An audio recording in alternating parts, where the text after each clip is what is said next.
I served with 7 speakers. My speaker, Tom Foley, my good friend, one of the best speakers I've ever served with.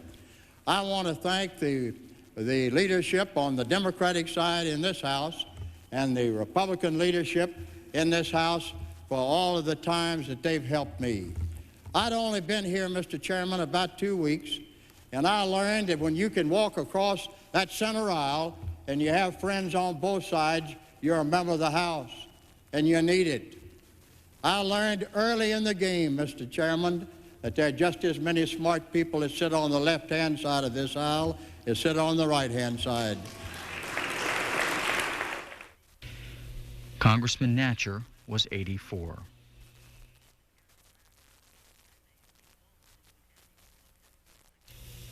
On Sunday, April 10th, C-SPAN will have a special program commemorating the 5th anniversary of Book Notes. We'll show you clips from some of the hundreds of interviews and authors over the years, and we'll talk about how the program was started in April of 1989. The Book Notes 5th anniversary special airs Sunday, April 10th on our companion network C-SPAN at 8 p.m. Eastern and Pacific Time.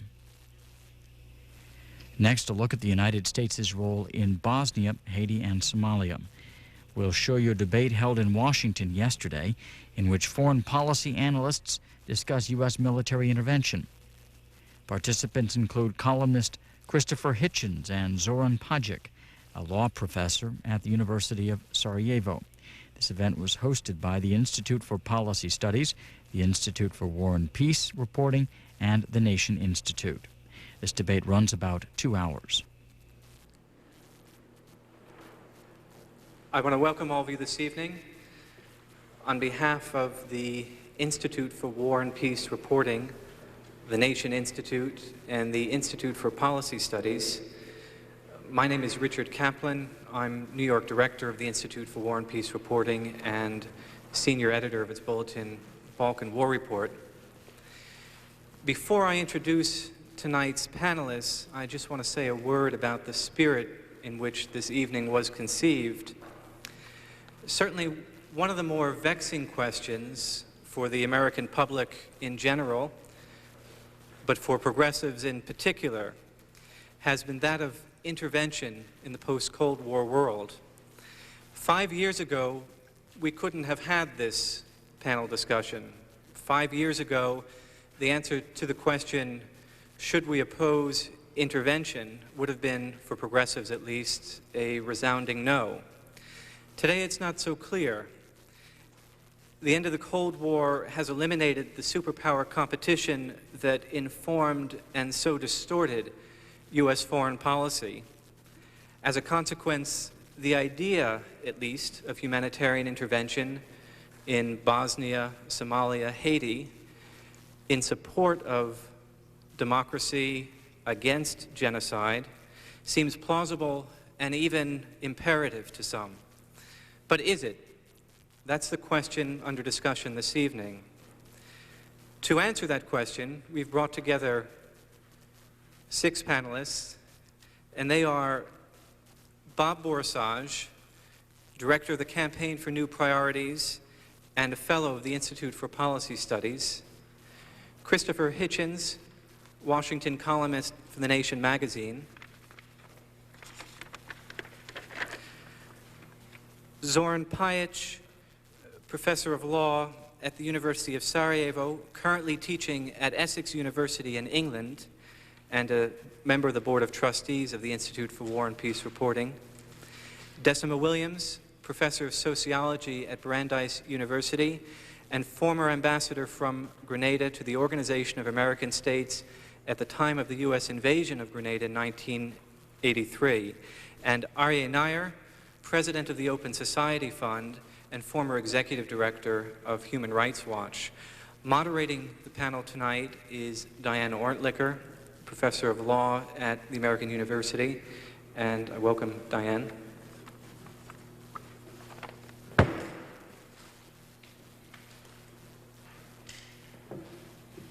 Thank you. I'd like to add to Richard's my own words of welcome to you, and also to express thanks to the sponsors of this evening, the Nation Institute, the Institute for Policy Studies, and the Institute for War and Peace Reporting, for providing a forum for us to explore one of the most urgent, important, and difficult issues of the day, intervention.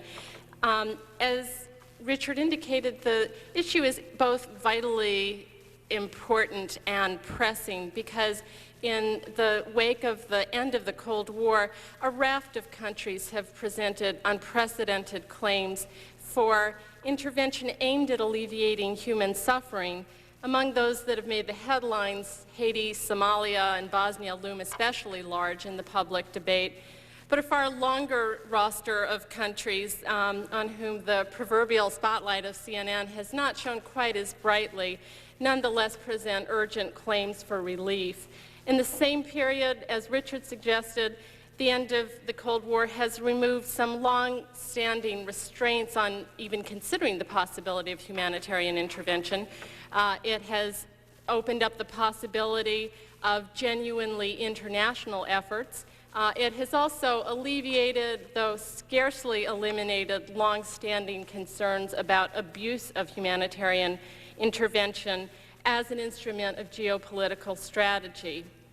And yet, if the climate seems ripe for giving humanitarian intervention a fresh appraisal, it has hardly been possible in recent years, as the debate has been reopened, to forge almost any meaningful consensus about humanitarian intervention. Ironically, as the debate has intensified, if anything, areas of disagreement have grown even sharper. As our own nation has confronted the question of intervention in Haiti, Somalia, and Bosnia, profound disagreements have surfaced over the most basic questions.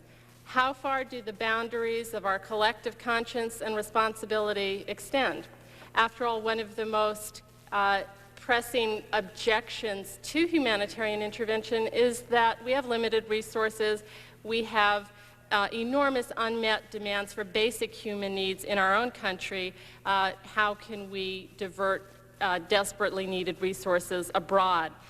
And when does another nation's crisis warrant placing U.S. lives at risk? When, on the other hand, does the vow that we made after World War II, never again, disable us from claiming this is not our concern? The difficult questions only begin here. If intervention is ever justified, when? How bad does a situation have to be to warrant forcible mercy? Or is that even the most important question? Is it less a question of how bad a situation has become than how amenable it is to alleviation through intervention? Then there are the perils of abuse. How, if at all, can these be averted or at least minimized? Problems of command control in a genuinely multinational relief effort, rules of engagement in a military effort aimed at alleviating human suffering. These and other issues present formidable challenges for those who believe that there is a place for intervention, however rare. This is a particularly appropriate time to explore these issues. Just this past week, the United States completed its participation in the most ambitious humanitarian intervention of the United States, and we read that the United States is now reconsidering its policy toward Haiti, and a new, more engaged policy toward Bosnia continues to unfold. We are most fortunate to have an eminently distinguished and exceptionally well-qualified set of panelists to help us explore these issues tonight. Each panelist will speak for 10 minutes, and then we will allow time, hopefully ample time, for discussion with the audience. Before turning over the program to the panelists, I would like to make one announcement on behalf of the sponsors. As you came in, I think each of you was handed a card. If you would like more information either about the sponsoring organizations or if you'd like to be put on a mailing list, please fill out the form and drop it in a box as you leave tonight. Okay, first, Bob Borisaj.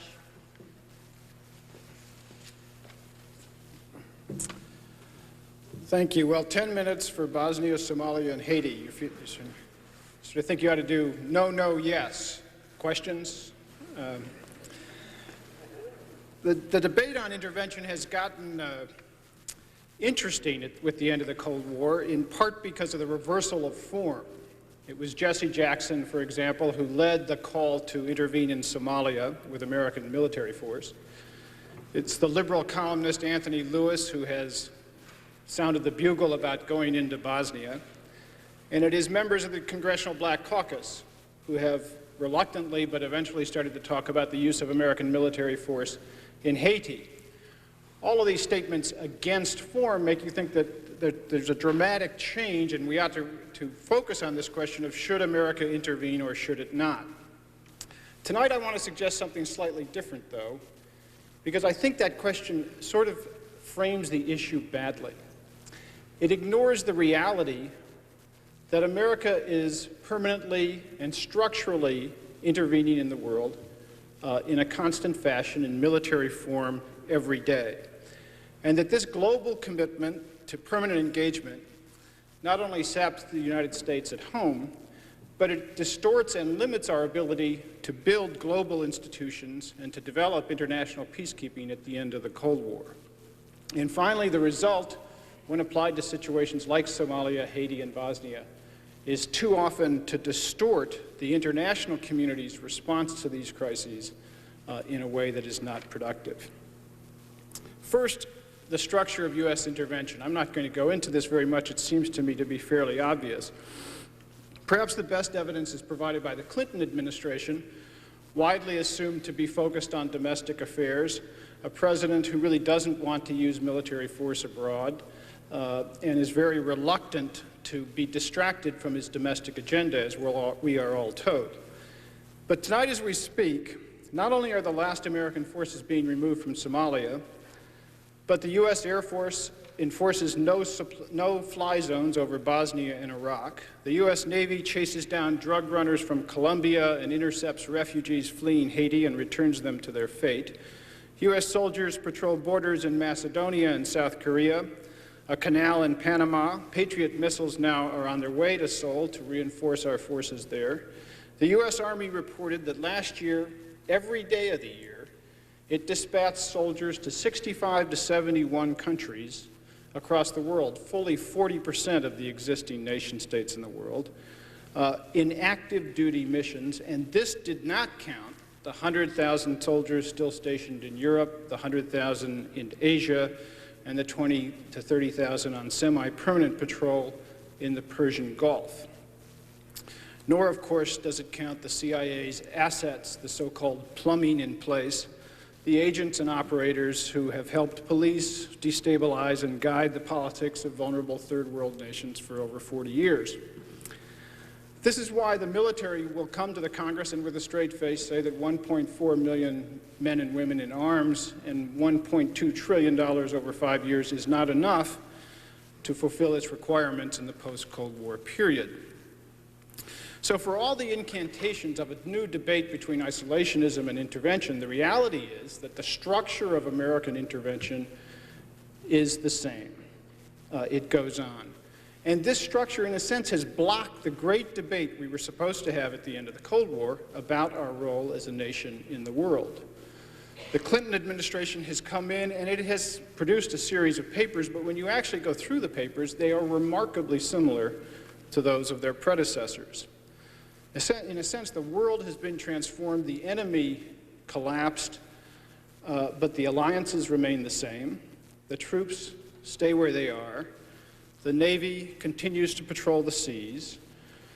The habits of mind, the structures remain unchanged. Our goal, the Clinton administration says, is to spread democracy and free markets, which was our goal during the Cold War. Our strategy is permanent engagement with deployments of troops abroad as deterrents against aggression, as it was in the Cold War. All the habits of mind are still the same. The assumption that U.S. security is engaged in areas we can't find on the map.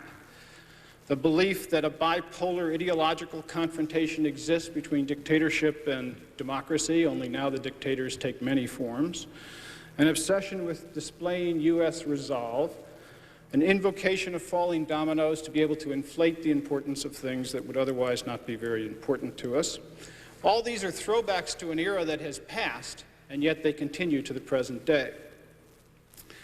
And you can see it in the sort of bipartisan consensus around military policy. The Clinton administration has adopted the Bush administration's one world, two wars military strategy, the requirement that we maintain forces able to fight simultaneously two Desert Storm-sized wars on opposite ends of the world alone, without allies. The military budget remains at about 90% of the budget that the Bush administration projected when the Soviet Union was still intact. This year we'll spend about $280 billion on the military. The next biggest military budget in the world, that of Japan, is probably around $40 billion. The Russians can afford far less than that. We will spend more money developing new weapons on research and development than all of the Pentagon's potential adversaries, the so-called terrorist states, will combined on their entire militaries. In fact, not counting our allies, we are spending about twice as much as the rest of the world combined. Second point, this structural commitment to military intervention distorts our priorities at home and abroad. At home, again, we don't have to go into it very long. A good example, America is probably more secure in the world now than it has been in decades, and yet Americans are afraid to walk home at night. But we spend far more each year defending Germany from no one than we do on local, state, and national spending on policing our own streets. Our cities remain unspeakable. Our workers receive less training than those of any other advanced industrialized country. 40% of our bridges are structurally unsound. Yet the investment agenda that brought President Clinton to the White House, putting people first, and the pledge to invest in cities and infrastructure and people has in fact gone by the wayside, wasted in a sense by his commitment both to budget ceilings because of deficit reduction and his desire to draw the line against further military cuts. This domestic sacrifice is mirrored in what I believe is a tragic absence of new energy, vision, and initiative at the global level. Our global commitment and our focus is still on military force.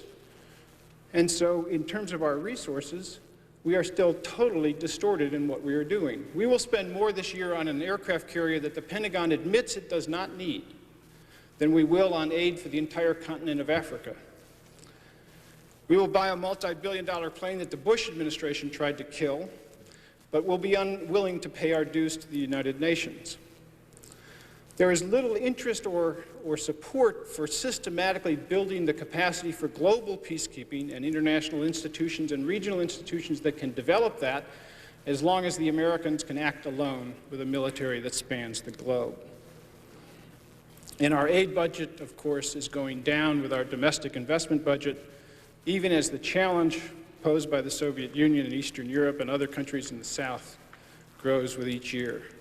And for all of the talk about the environmental crisis and the delight of having Al Gore in the vice presidency, in fact, very few priorities have been changed and very little is being done to address the underlying crises that will become the basis for wars and violence and upheaval and conflict in the future.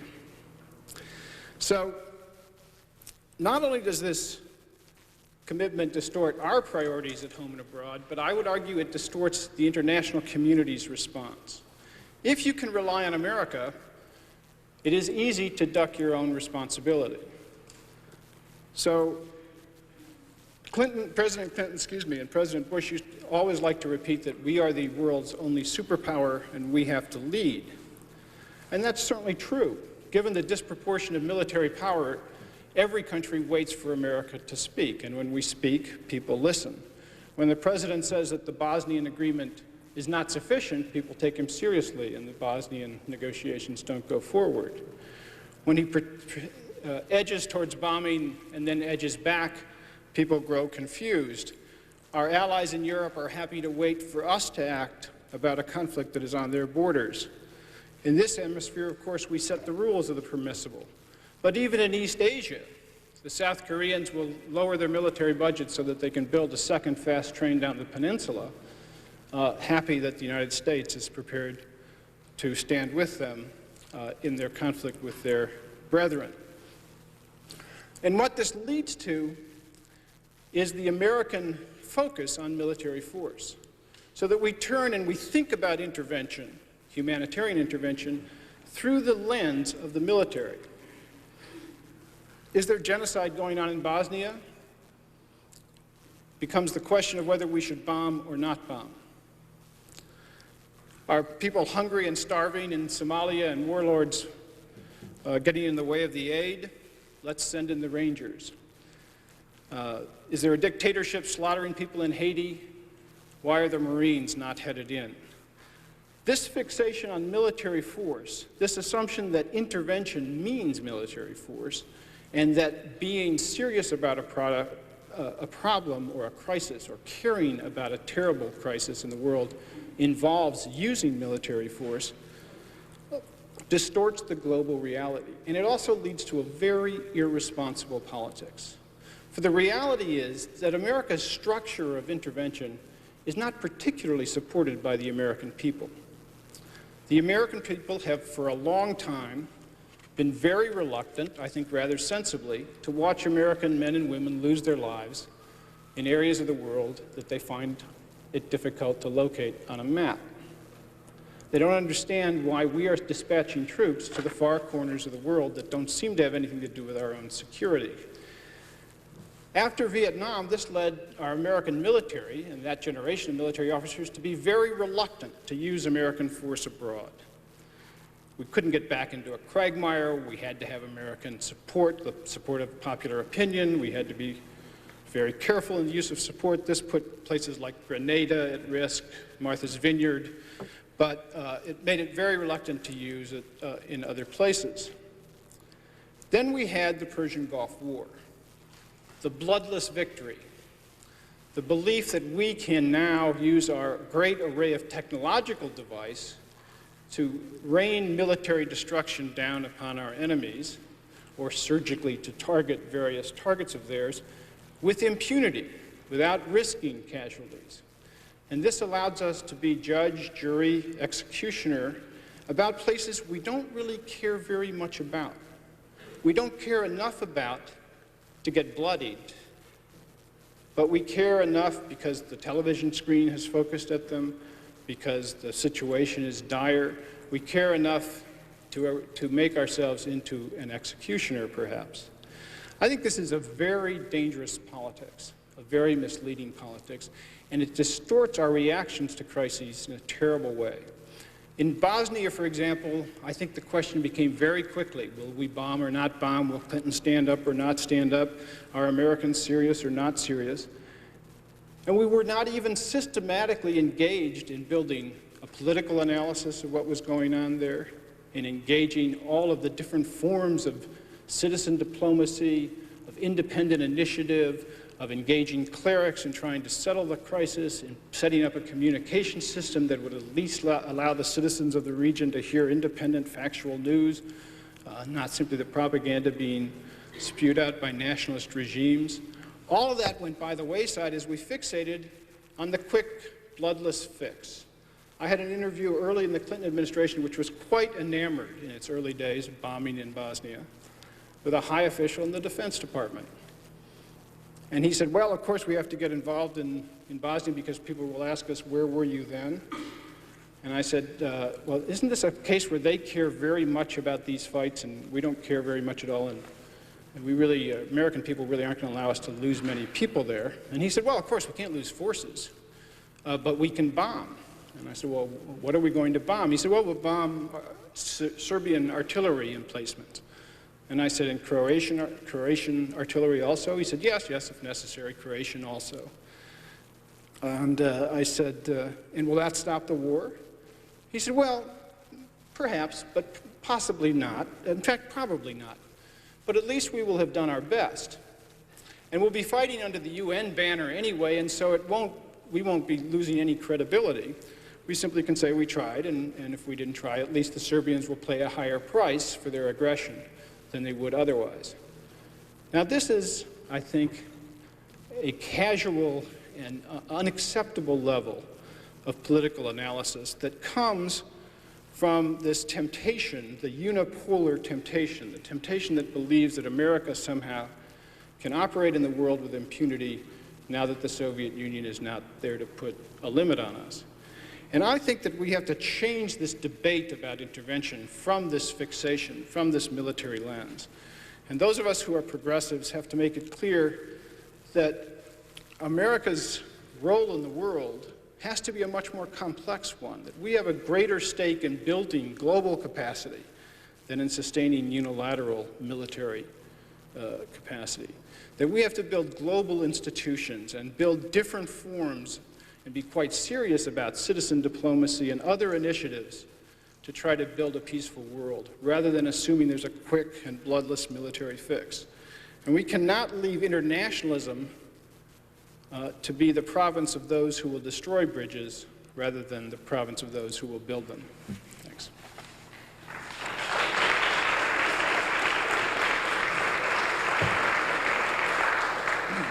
Thanks very much, Bob. Christopher Hitchens.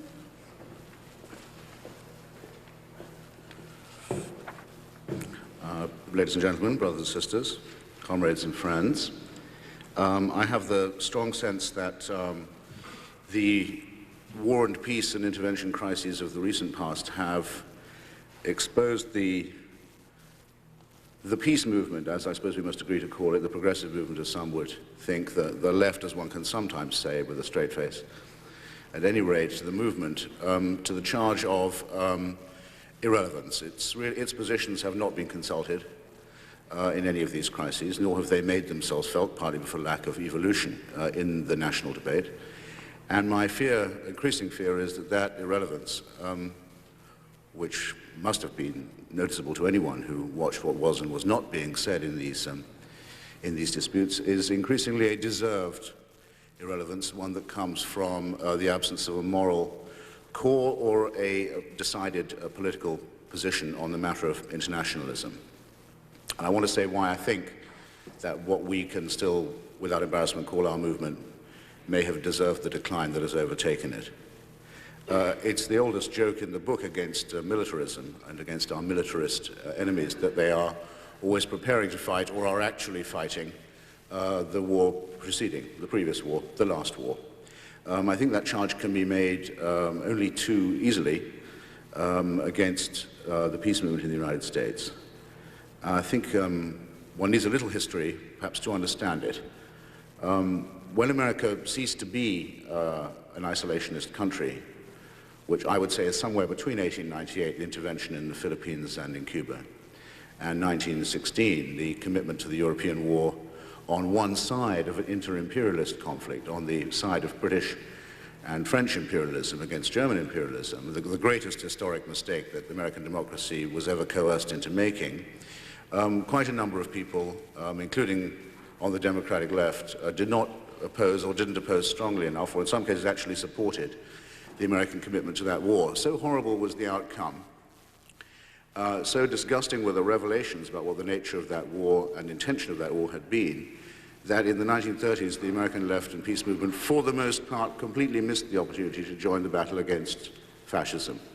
It's incredibly interesting to look up the American left and liberal press of the 1930s and to see how they all said, no, we're not going back into Europe again. We learned our lesson from the First World War. If Europe gets in trouble this time, our boys should stay out. And Franklin Roosevelt knew very well that he was cutting with the grain, not just of isolationist public opinion, but also of much of the Democratic left and pacifist and peace and internationalist-minded people, when he let the Spanish Republic go down to defeat, which he consciously did.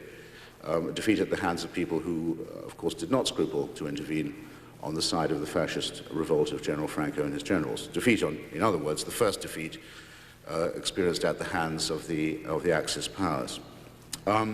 If you see what I mean, already by then, the movement was one war behind itself. The Cold War, which reversed the equation so sharply and abruptly and basically said America has not just the right but the duty to intervene everywhere, and which enforced that everywhere from Lebanon to Guatemala and beyond. Of course, added a layer of complexity to this, but it was resolved, I think, for most of the people in this room by the war in Vietnam. I remember when Ronald Reagan was elected, one of the first things he said, as if to show that the times had changed, was that he regarded the Vietnam War as having been a noble cause. Not the least of the opportunities that President Clinton has missed, and he's missed innumerable ones, to define his own as an era of change would have been to say that actually the converse was the case and that the anti-war movement had been the noble cause. That would have been true as well as more courageous than what he actually did say, which was an attempt to disown his own slight record in that participation. But the reason why I think it ought to be said and recalled is that that movement, the movement against that war, met various important moral conditions. First, it was internationalist. It explicitly took the side of the victim, the Vietnamese, against the aggressor, the United States. And it raised the issue also of American democracy itself and of American militarism and of the militarization of American society and the theft of the decision-making process by a state within the state that, with the help of the CIA and a compliant Congress, foisted the Gulf of Tonkin resolution and lied a people into a war that disfigured and nearly, in my view, destroyed its own democracy. And certainly American democracy has not recovered from that imperialist aggression. In other words, to have been part of that movement was to have had a serious education in politics. But really, you'd hardly know that many people had had that education if you were to look at the faltering, cretinous responses that have been offered to the recent crises. I began to develop serious misgivings, I think, during the discussion over the Gulf War, where the if you could call it an anti-war movement at all, the movement critical of the war and the premises on which it was allegedly fought openly resorted to the cheapest populism, became in effect a body bag movement, warning of American casualties and oddly enough greatly exaggerating their likelihood in a pitch to the most base common denominator of isolationist and nativist and short-term instinct and prejudice. Failed at the end of that war to raise even a squeak of protest at the massacre of retreating Iraqis that took place on the roads north from Kuwait City, or any of the other atrocities visited upon civilians in that period, simply because it was so relieved the war was over that there seemed nothing to protest about, and to this day has failed to evolve any consistent position on the Kurdish people, whose position in that war was and remains a matter of principle, and whose survival as a people, though it's not mentioned on the rubric of this evening's meeting, and as an emerging semi-autonomous area of the Middle East, does in fact depend on a protective nexus of intervention on the Iraqi-Turkish-Syrian border, which is still going on. The fact is, we don't seem to ask ourselves whether or not we mind that the survival of an entire people depends upon deliberations like this. And I find that depressing, and I find it an extraordinary moral declension from the lessons I thought we'd try to teach ourselves and others in the matter of Vietnam. On Somalia, I don't want to waste any words particularly. Somalia, in my view, is, if not geographically, geopolitically, a Gulf state. Interventions that take place there must therefore, by axiom, be taking place for some strategic reason, even if it is not disclosed to us. The fact that it was not disclosed to us and that the intervention was mounted overnight, without consultation, without debate, without a vote, during a presidential interregnum, should, I think, tell one everything one needs to know. And the fact that it came cloaked as a humanitarian intervention was really only the cherry or the icing on that cake. They always say that when they have something to hide. Imperialist powers do not go to the other side of the world. The United States does not make its first military commitment to Black Africa in history because of humanitarian concern, and it is, as we all know, a myth that public opinion looked at the pictures and demanded action. Everyone now believes that happened. Go back and look at the time when the pictures were being printed and see if you can find one demand from any American for intervention as a result of it. You won't find one. The history has been rewritten before our eyes. And I regard that as a phony intervention, very probably to do with the internal politics of the Joint Chiefs of Staff. Bosnia, however, seems to me meets all the conditions under which it can be said that a country should offer military help to another, which is the case with which we were in fact faced. Bosnia was the victim of an aggression, an unprovoked aggression. Bosnia is in no position to threaten any other nation and has never shown any inclination, let alone ability, to do so. Bosnia had been recognized as an independent government. It had at tribunals in the properly recognized international tribunals such as the United Nations openly asked for help, was not having help imposed upon it. Bosnia was the only post-communist republic in the Balkans to have opted for democracy and for multiculturalism, was unique in that respect. Bosnia was facing the third attempt made in this century to physically exterminate a European minority. Bosnia did not want American ground troops and said so. And as if all that was not enough, the United States was already intervening on the other side by its support for the Vance-Owen Plan, which was a version of the Molotov-Ribbentrop Pact by which Bosnia was to be carved up between Serbia and Croatia, a partition solution first put forward by the British Foreign Office and enjoying American support, and was intervening by its endorsement and underwriting of an arms embargo that was imposed by the United Nations at the request of Slobodan Milosevic before Bosnia was born as a state. And in this crisis, it's hard and revolting to remember the discussion of what the matters of principle were never even began. And Mr. Clinton was able, in his facile manner, to fall back from what he'd said on the campaign and to start babbling about entanglement and quagmires, and even to redefine the conflict as a civil war, when, as anyone can see, it is an invasion that was designed, wickedly designed, to create a civil war, and even to mention the lessons of Vietnam through the mouth of Les Aspin, in order to avoid meeting the open, democratically arrived at, limited, cautious but urgent appeal that had been made to the American conscience by the Bosnian people. And in even beginning to underwrite this use of the lesson of Vietnam, I think the peace movement discredited itself entirely, because it is not the case that Vietnam was a quagmire into which an idealistic United States was drawn by an excess of good intention and a shortage of care. That is a disgusting rewriting of a history of guilt and crime. It is a lenient rewriting of the history of an aggression for which the United States has yet to make restitution. And to say in the self-pitying manner that the Clintonoids demanded of us that we mustn't, by our own zeal, repeat the mistake of Vietnam is to defame our own history and to disfigure what remains of our principles. And what happened when one white-collar pinky was raised by NATO? Did the skies fall? By no means. Within 2 days of the credible threat of the use of force, not only had the siege of Sarajevo been lifted, but the Croatian fascist regime had abandoned its attempt to create a separate Croatian-speaking state on Bosnian soil, had come to the conference table and was prepared to discuss autonomy with the Bosnian government. The food aid was sent to Srebrenica. The lost patrol of Canadian peacekeepers that it was thought would be impossible to find without provoking war was duly found without any undue fuss. And cities like Tuzla received their first deliveries just of food aid in 2 years. I would like to know what was said when those food aid deliveries arrived and the citizens of those towns asked, where have you been for the last 2 years? And for the last 2 years, the people who could have been delivering that were disputing with their consciences as to whether it would be too Vietnam-like to stop asking permission of the Serbian cleansers. Now, one couldn't really have, I think, a more horrific disgrace and defeat than that. I don't think that Haiti is very much more complicated, frankly. I mean, it's often the job of people who call themselves intellectuals to stress complexity and how right it is to consider complexity and history and multi-imbricated layers of that sort, but it's also often the responsibility of intellectuals to say that some things are morally simple as well as politically simple, and the simple fact about Haiti is it's a semi-colony of the United States, and its army and police is already American, and we are already intervening in Haiti, and have been for a long time, on the side of the oligarchy and of the butchers. So to hesitate on the brink of wondering whether any other intervention is feasible seems to me to be flippant.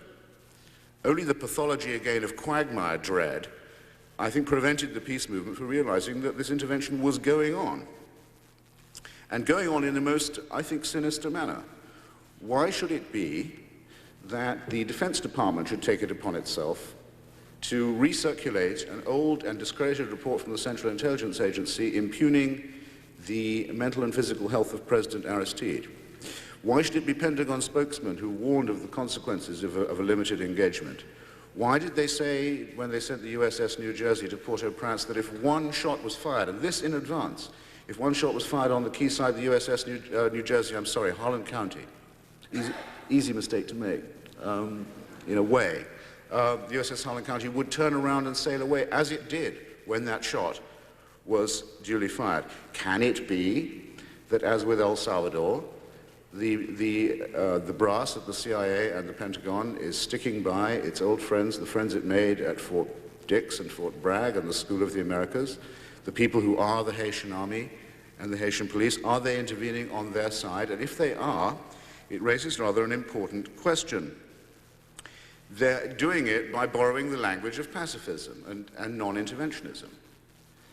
And they're doing it against the expressed at any rate, intention and elected promise of a democratic regime. It raises the question, therefore, is the junta only a problem in Haiti? Or is there a government within a government that has influence over foreign policy and its conduct in Washington? And should it not concern us, as it did in the case of Vietnam, that the military-industrial complex can call the tune in that way? And should it not be a matter of urgent interest to our movement that President Clinton will take orders from the Joint Chiefs of Staff when the Constitution says it's the other way around, and will take orders whether it's the rights of homosexuals to serve in the military or the right of Haitian boat people not to drown in the surf off Miami, when we had made them a promise that that would stop, even if we could not remove their oppressors, who are our wholly owned subsidiary. Well, comrades, I ask you, I think the discussion ought to take on a little more urgency and a little more seriousness than this, because those promises, false promises that were made in the campaign and after, the false hopes that were held out to the Haitians and to the Bosnians were, I know it sounds pathetic and naive, they were promises that were actually believed. People in Bosnia and Haiti made life-death decisions based on what the United States had promised them. And guess what? They died for it. They wagered their lives on it, and they lost for a contemptible promise made by a second-rate opportunist who's now the president. These were actual lives that are to some extent to be laid at our door. So, if we aren't going to do anything for anybody else, and if there are no conditions under which an appeal from another people or another country or another republic, democratically arrived at and manifested, as the appeals from Bosnia and Haiti have undoubtedly been, if there are no conditions under which we would go or sail to their aid, if we are so interested in our domestic agenda, and I think I have a rough idea of what Mr. Clinton's domestic agenda is now, and if that's going to take precedence, then we should say so and have done with it. And that would be an honorable and a defensible position. It should be said, forget it. Do not ask the United States for help. It will not come. And then we, for our part, could get on with the job of dismantling the military-industrial complex, disbanding the CIA, and indeed imposing a proper domestic agenda, and perhaps even recovering control by democracy over the halls of Washington. And that would be worth doing.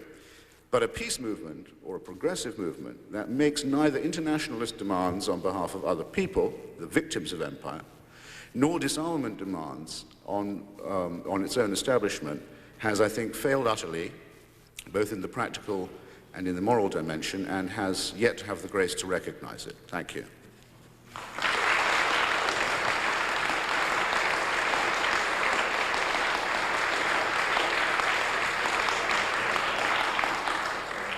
Thank you, Christopher. I think the debate has been joined. I'd like to welcome next Decima Williams.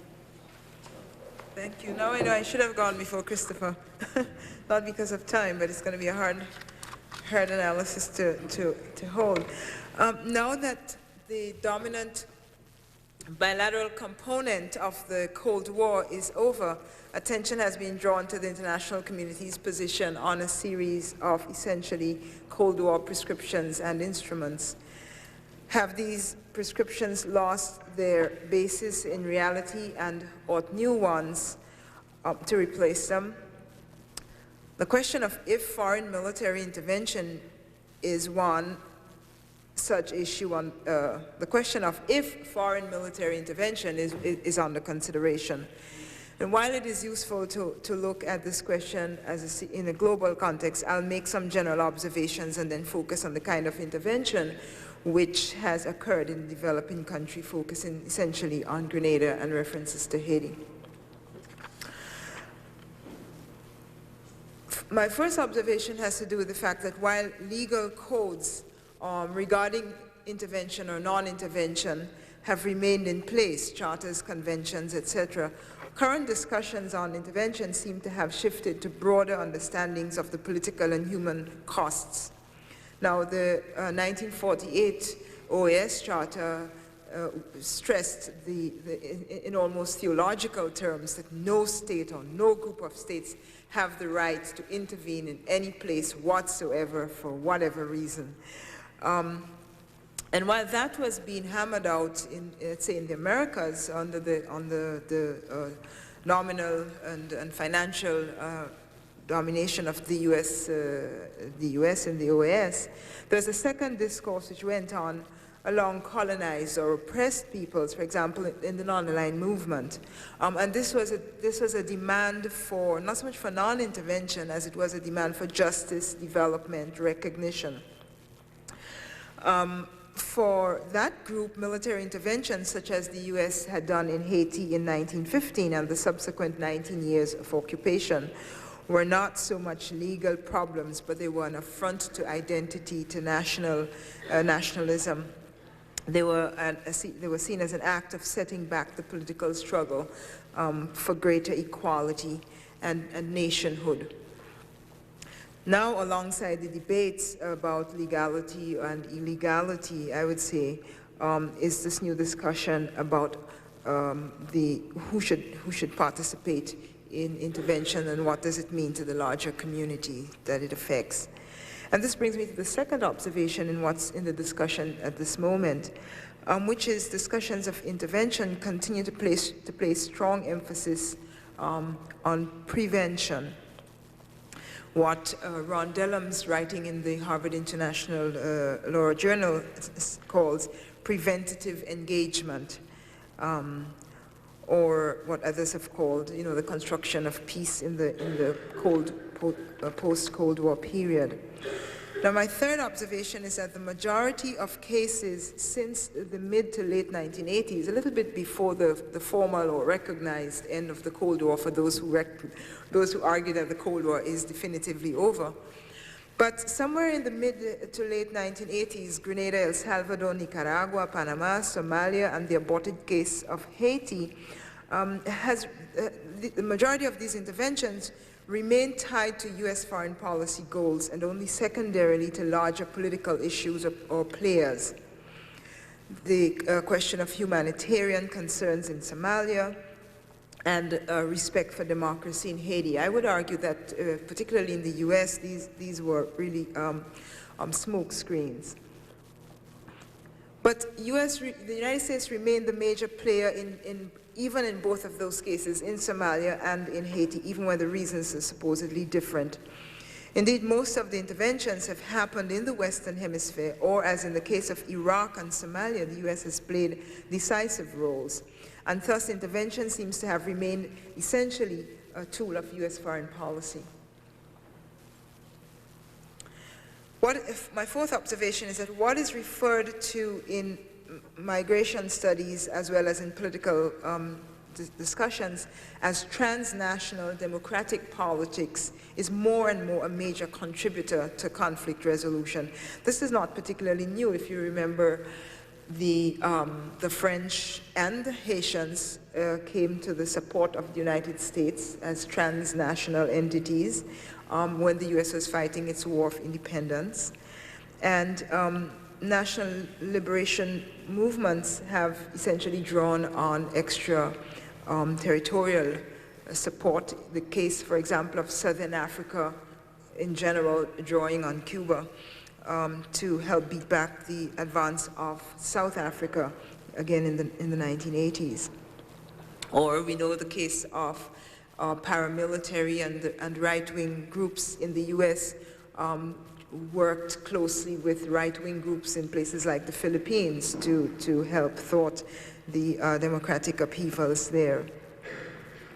But there is a new kind of transnational political solidarity on the left going on anyway, which brings people and groups in and of civil society together.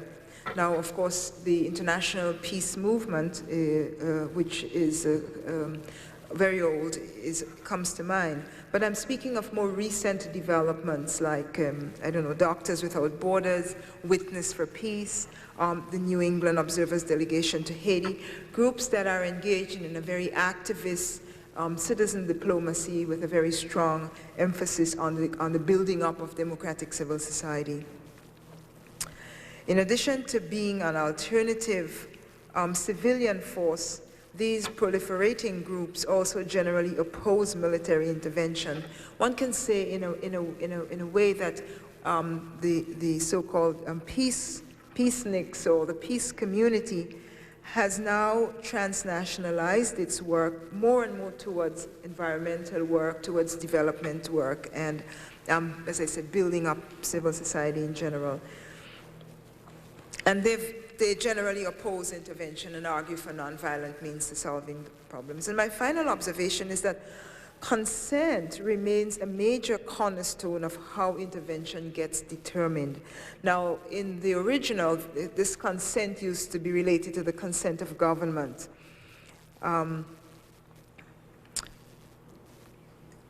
That was really, for those who wanted to play by the law books, that was the theology of the trade, on which cases were judged legal or illegal. You will remember when President Reagan intervened militarily in Grenada, he said that despite the this ill disposition of the Governor General of Grenada, that he somehow had miraculously asked for this intervention. And on the morning that he announced to his country that the troops had arrived in Grenada, he produced the president of, the Prime Minister of Dominica, to say that she had provided Caribbean consent for this action.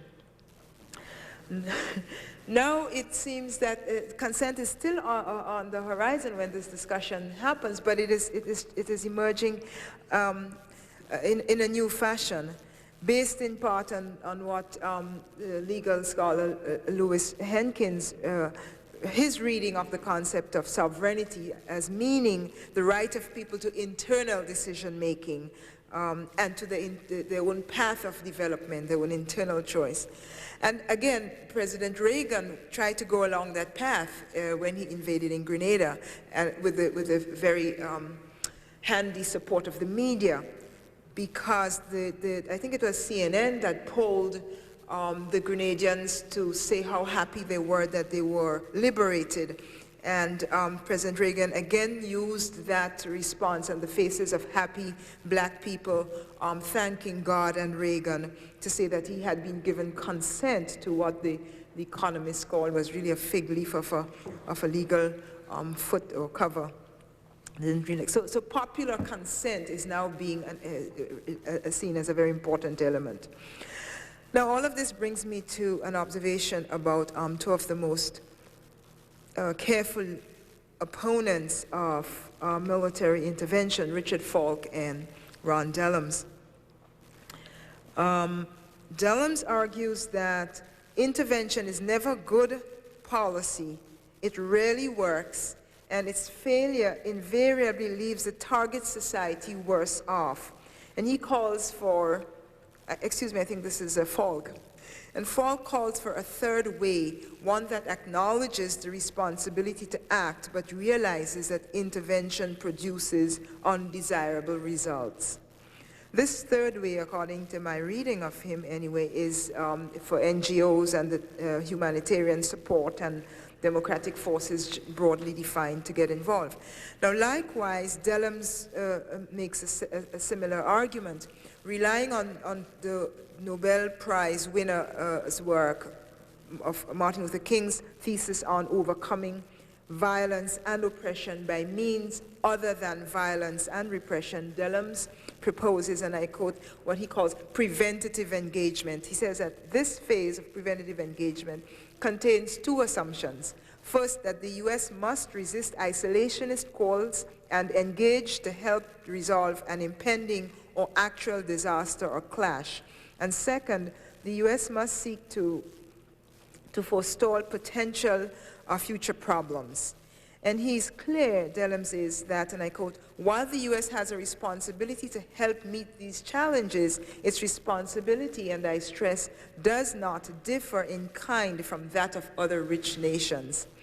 So this third way in which the responsibility of the U.S. is equal and not greater to other nations seems to be part of the dialogue anyway.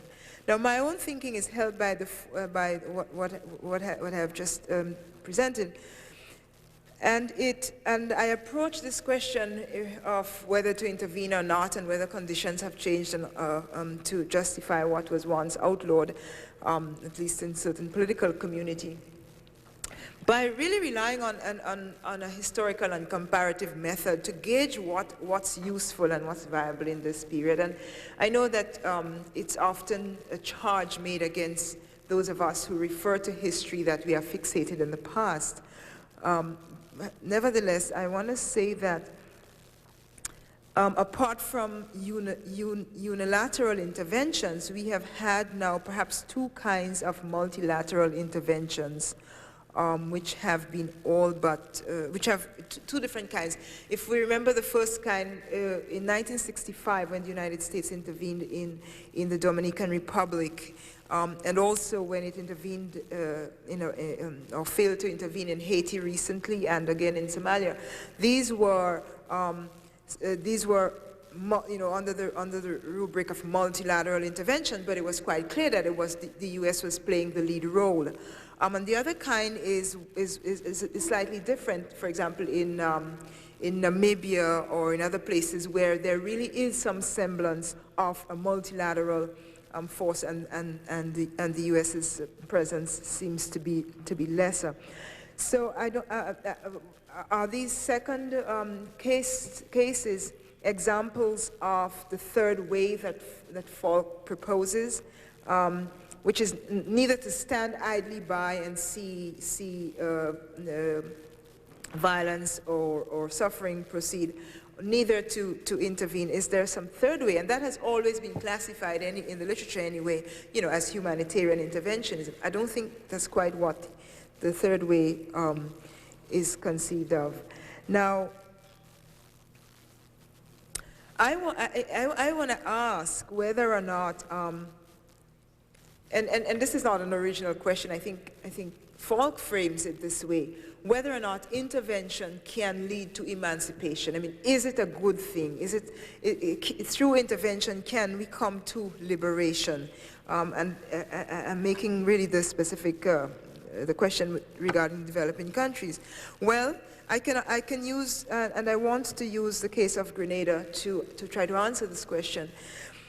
Many observers and writers and even good advocates on the side of anti-intervention have often dismissed the importance of the intervention in Grenada of 1983. First of all, it's too small, and thus it wasn't and isn't generalizable. Of course, my response to that is that its very size can lead us to very important observations. I mean, to the extent that it was so small and it needed an intervention must tell us something. Secondly, some have said that it is, well, it was just a unique case that U.S. Medical students were in danger and so on. Well, we've heard that for a whole century, the threat to U.S. lives and property dictating military action. So I say this just to remind us that it's not particularly helpful to ignore or dismiss the case of Grenada. Why? Well, first of all, it was one in a long list of what had already been done in the Americas, so it can take its place there, let's say. But secondly, it was the first Vietnam engagement. And it was in that sense a test case. You know, why was the U.S. military tested in Grenada? You know, it clearly had to do with what the military apparatus in the U.S. saw as, you know, wars to come, environments that they would have to interact with. Thirdly, the action in Grenada prepared the U.S. military strategy. It even prepared press rules for future engagements in Panama and even in Iraq, and possibly in Somalia. Fourth, the invasion of Grenada reflected not so much new maneuvers around legal rights, but the reach of the U.S. into new political terrain for, you know, new justification, as I've mentioned earlier on, you know, relying on a fairly ineffective and constitutionally weak Governor General and a relatively unknown organization, the Organization of Eastern Caribbean States, which Eugenia Charles headed up, and which at the time that it so-called gave its agreement to the intervention was not even registered with the United Nations, had no legal standing on which the president could draw. And we saw something similar in the case of Panama, that President Endara was officially signed into office secretly at midnight on one of the U.S. military bases, you know, to provide legal cover for that action. And my final observation about Grenada is that the post-invasion Grenada, and this is really where I rest my case, that post-invasion Grenada has provided and continues to provide us with one of the clearest and longest modern records with which to judge the question of whether military intervention can lead to emancipation. The record indicates it has not. I won't go through the whole literature. It's continuous. Last year was the 10th anniversary of the invasion, and a whole body of literature came out, including something last month in the New York Times, which Barbara Cossett calls Grenada a decade of disillusionment, that it hasn't really worked. So really the third way that I would tend to buy into really for me rests on the demilitarization of international relations, something that previous speakers have talked about. The demilitarization of political relations as well, and a requirement that the U.S. begins to scale down its vision of its responsibilities in the world. I mean, I think Ron Dellum is correct, that in fact, why should the U.S.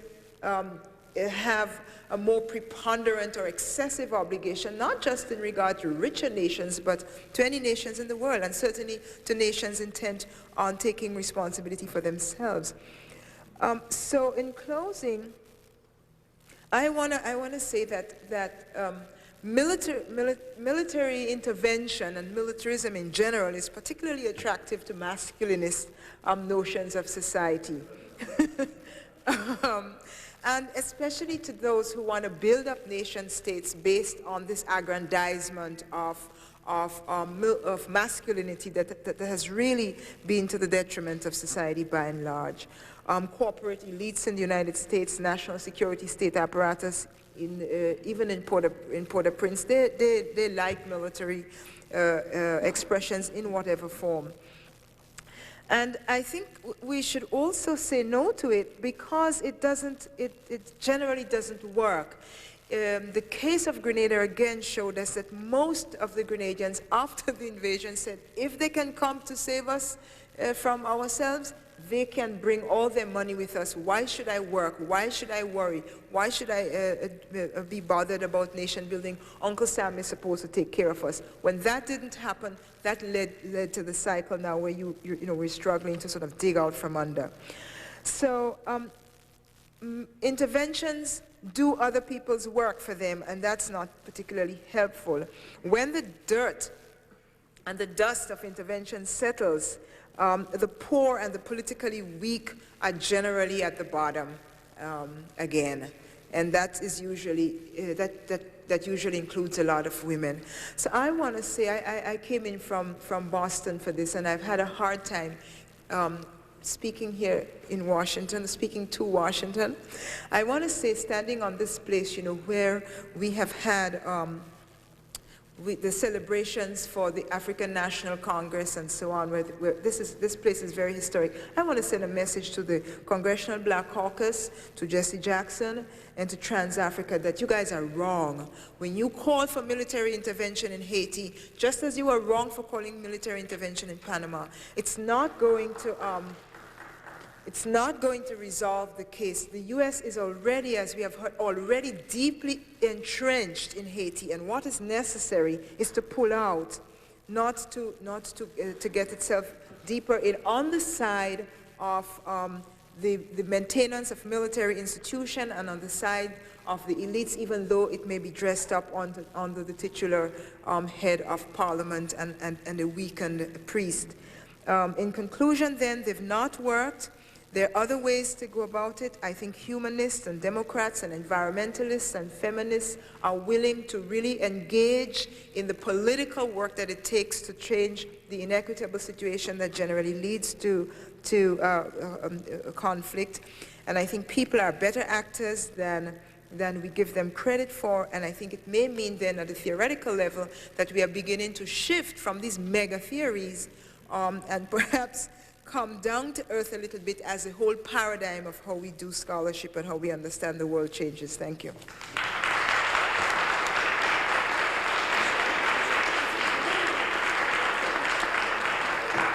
Jessima, thank you very much. Zoran Pajic.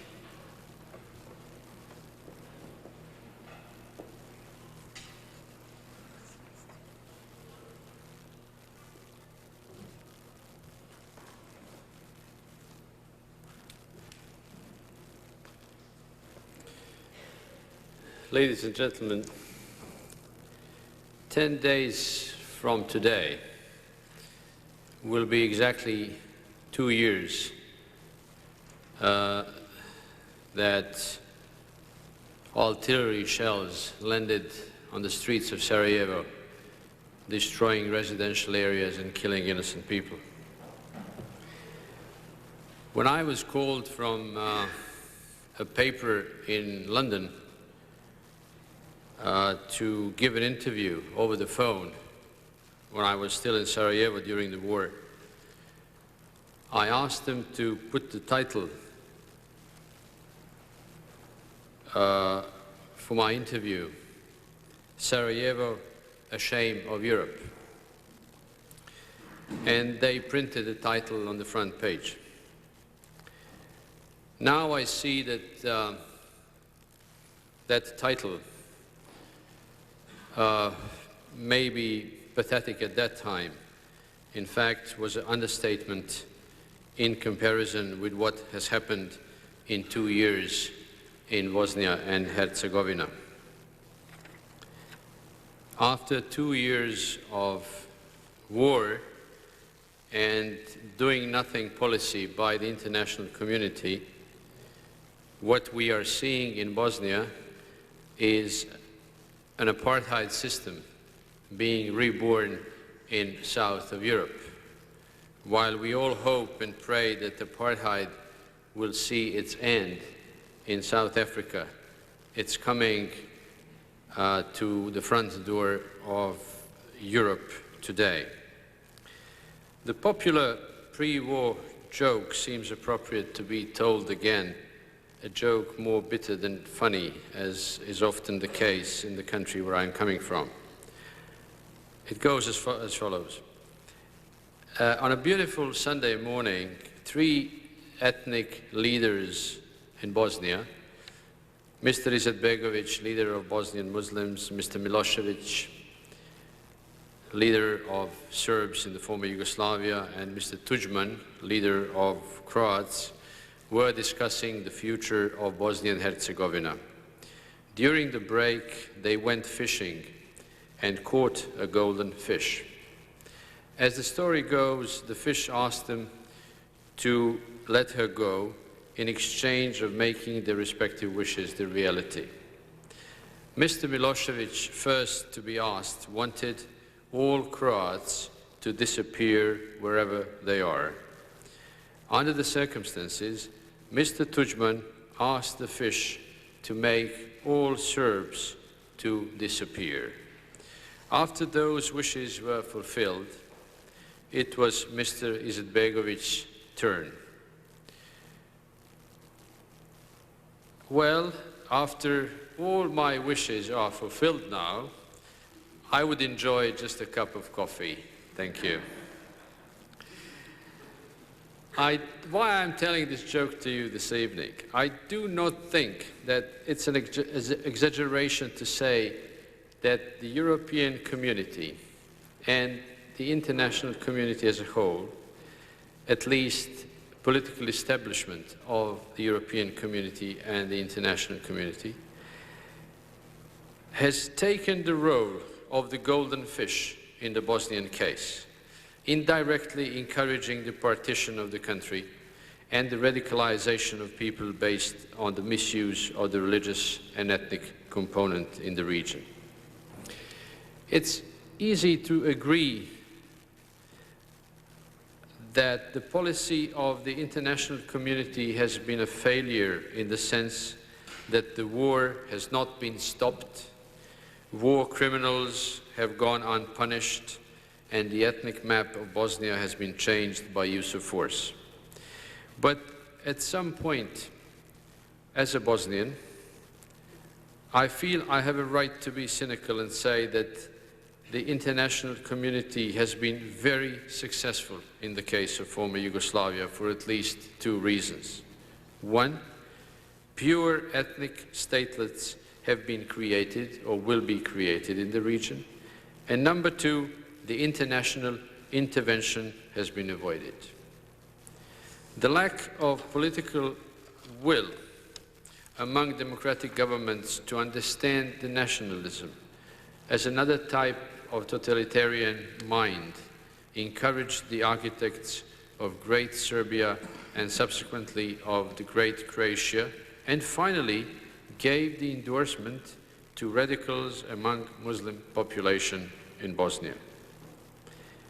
And all what you know from your TV screens has been happening at the expense of ordinary people who by pure chance happen to be ethnic Muslims, ethnic Croats, or ethnic Serbs, or ethnic nothing, or ethnic mixed, but have been killed, displaced, raped, ethnically cleansed, and humiliated only because of their ethnic origin, the fact that they can't be blamed for or take credit for. It is here that the humanitarian disaster shows its ugliest face. Peoples of the former Yugoslavia have become barriers of the collective guilt for the crimes committed by the relatively few among them.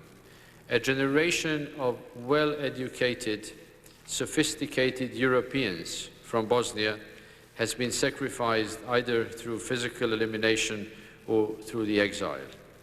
Those who believed in tolerance and pluralism as a normal way of life and a crucial element of democracy were labeled as unreliable by their respective ethnic leaders and finally were left with no country to turn to as their own. Those who stayed to find shelter in besieged towns and regions, or how ironical,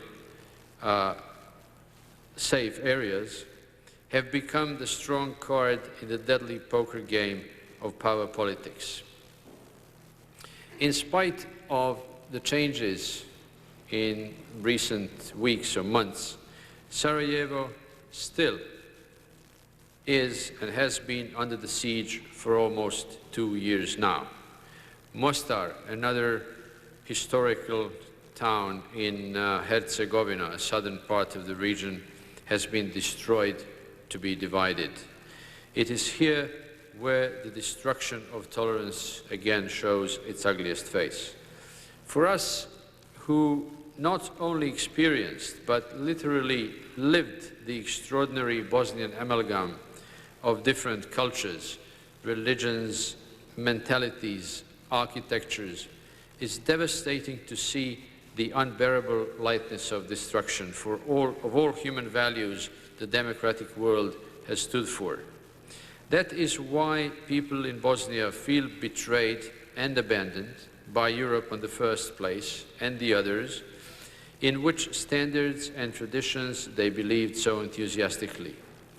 That is why people in Sarajevo cannot understand why every single humanitarian convoy trying to bring them some food has to negotiate through the checkpoints of all parties, and why United Nations force has no mandate to force their way into the city, not to help, and I'd like to make this point very strongly, not to help Muslims or Croats or Serbs or Jews or whoever is in the city, but to save 400,000 human beings, full stop.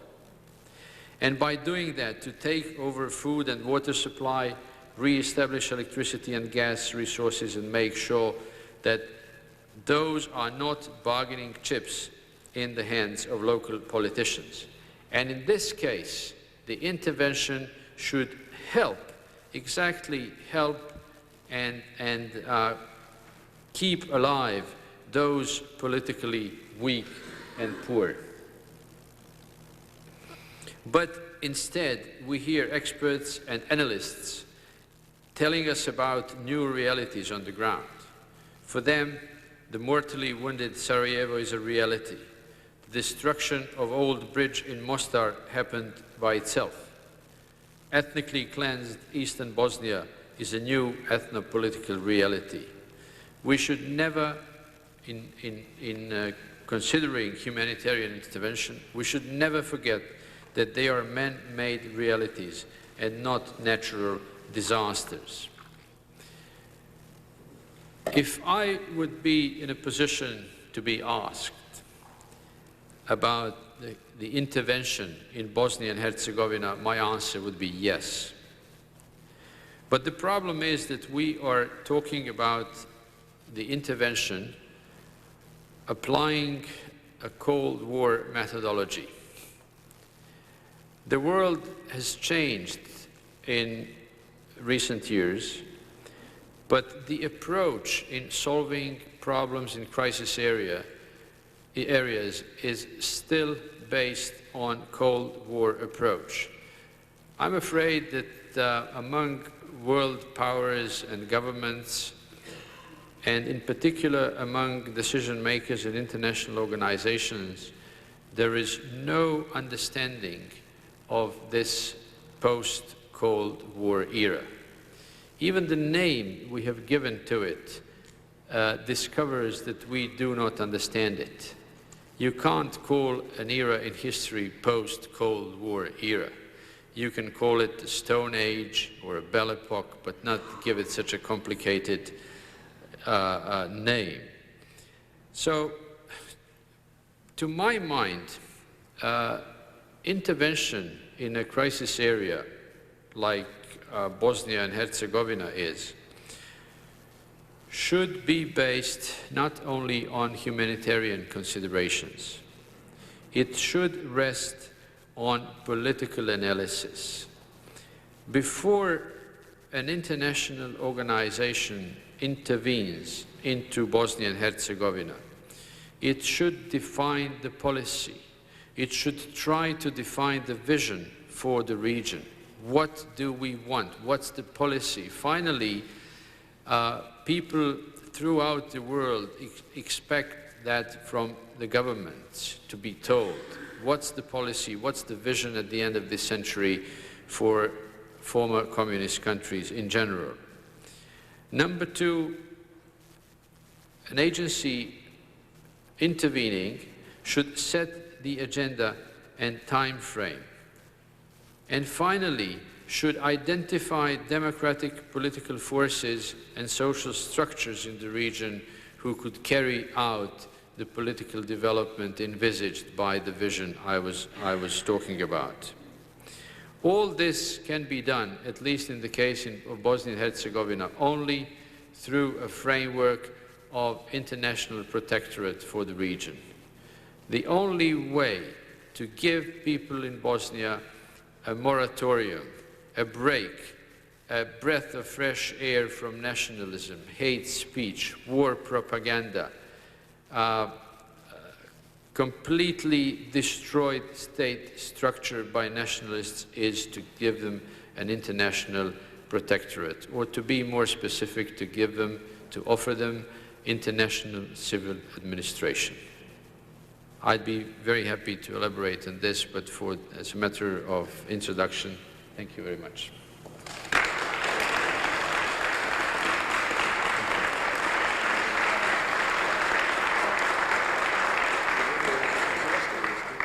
And thank you.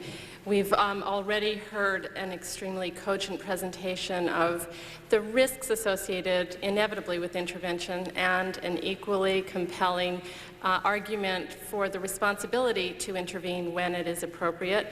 We've also heard presentations of how democratic forces can be undermined by intervention and how powerful that risk is. And again, a very cogent presentation of how desperately necessary it may be to have international intervention precisely to support indigenous democratic forces. I'm delighted that Aryeh is here to resolve the dilemmas for us. Aryeh Nair.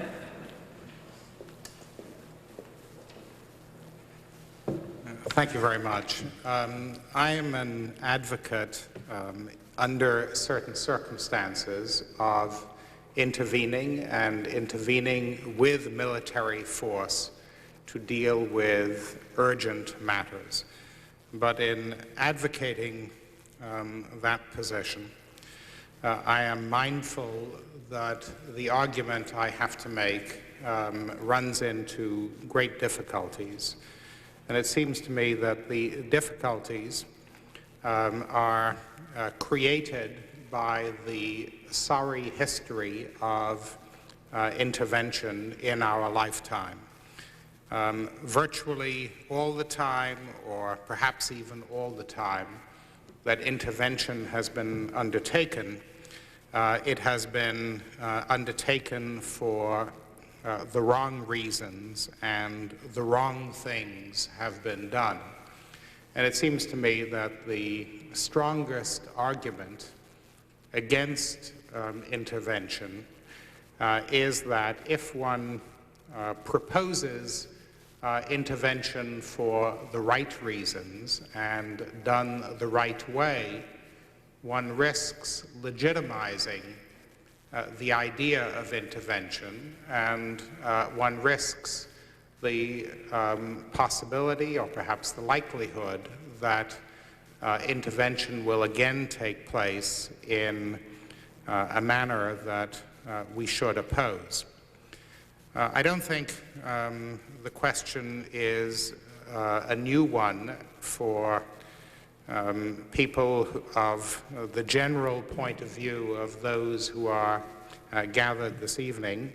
Richard Kaplan started off by saying that this discussion could not have taken place in this audience 5 years ago. Actually, I can recall a conference that one of the sponsors of this evening's meeting convened a decade and a half ago.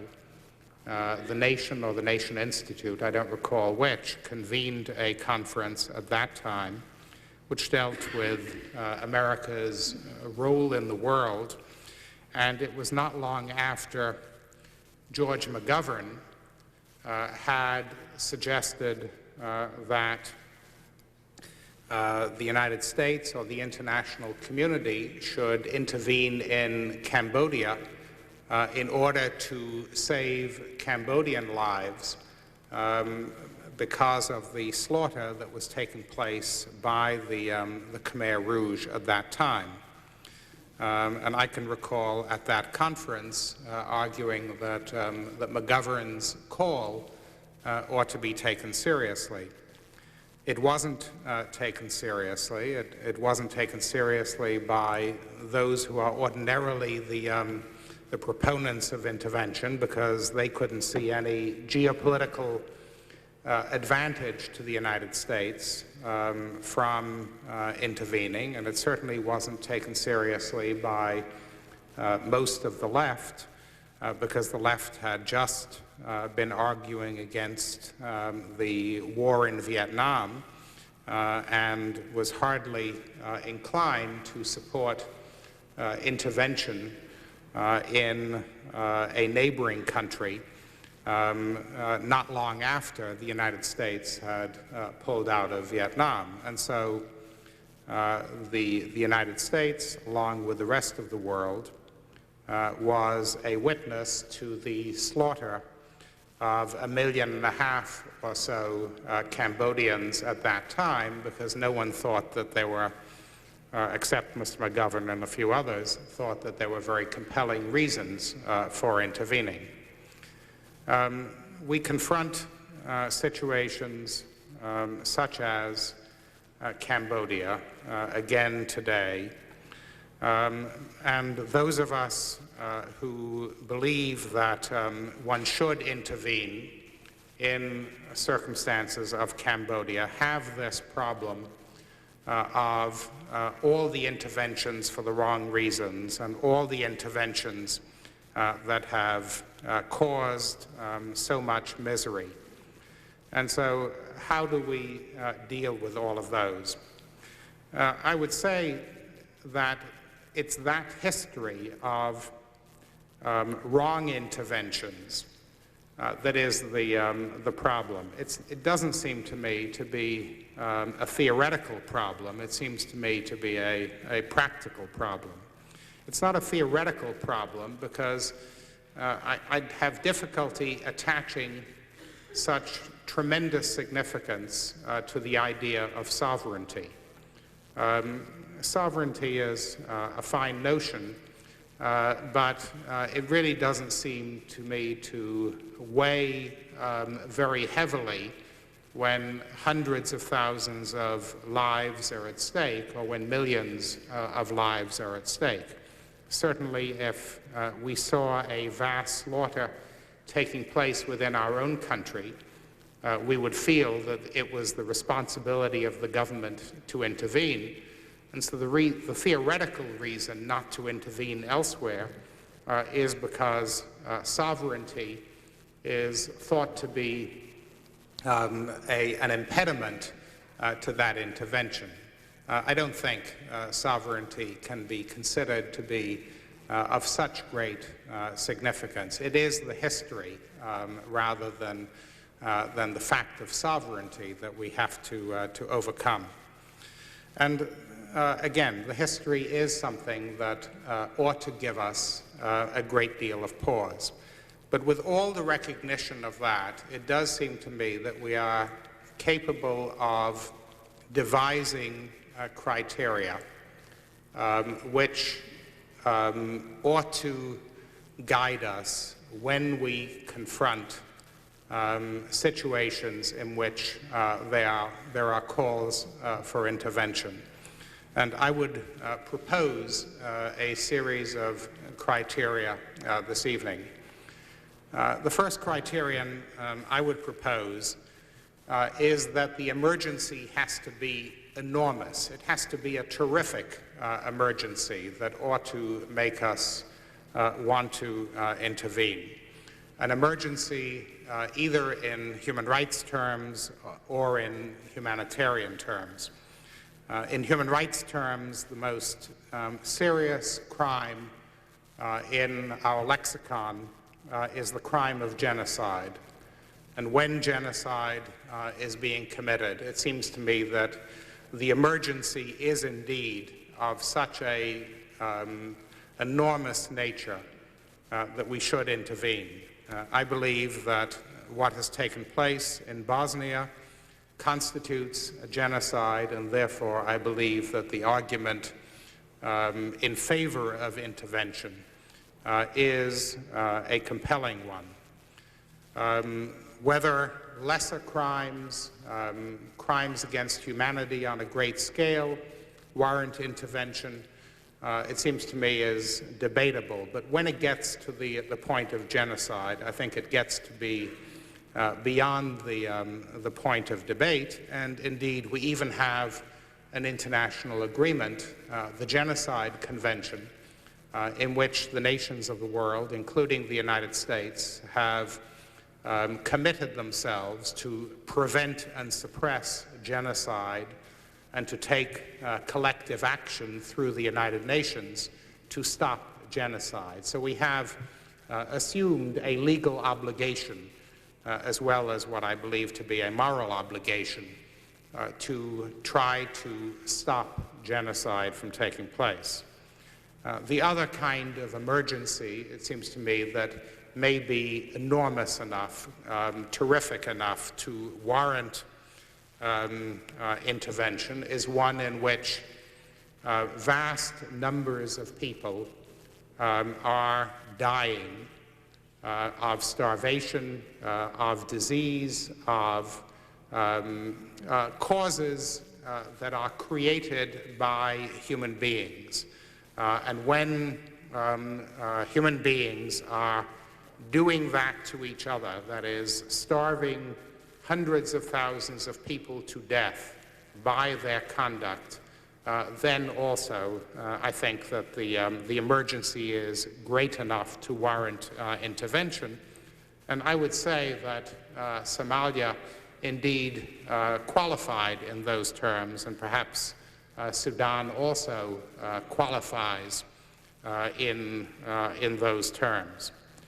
A second criterion that I would suggest, in addition to the nature or the extent of the emergency, is whether there are alternatives to military intervention, and whether those alternatives, realistic alternatives, have in fact been explored.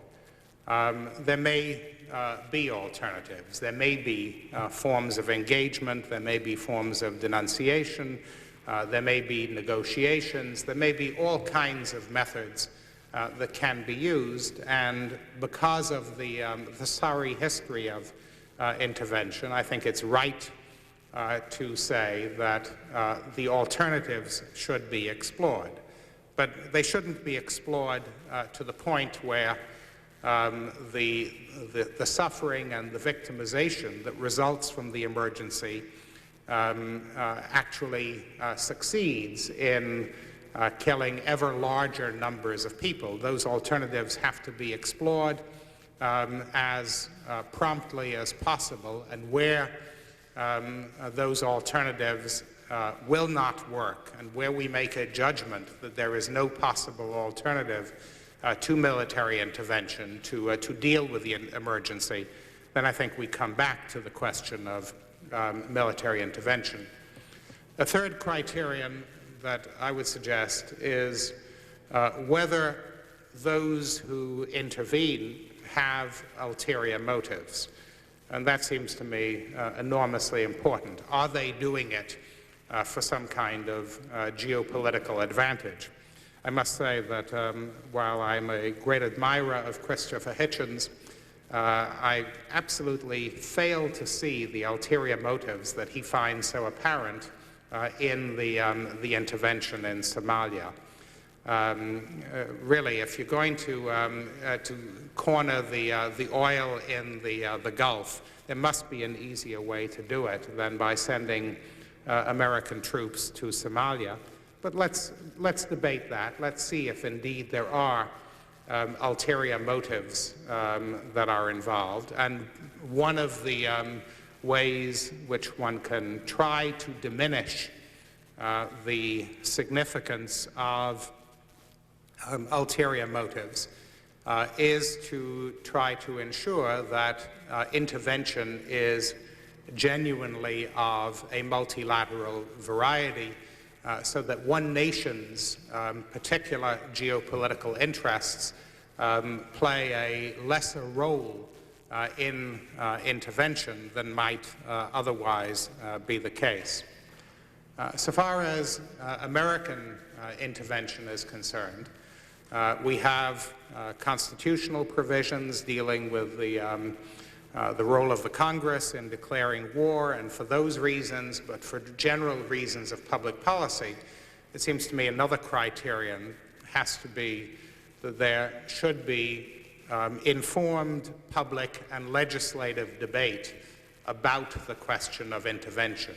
That is, if our leaders propose to intervene, this isn't something that ought to be decided overnight.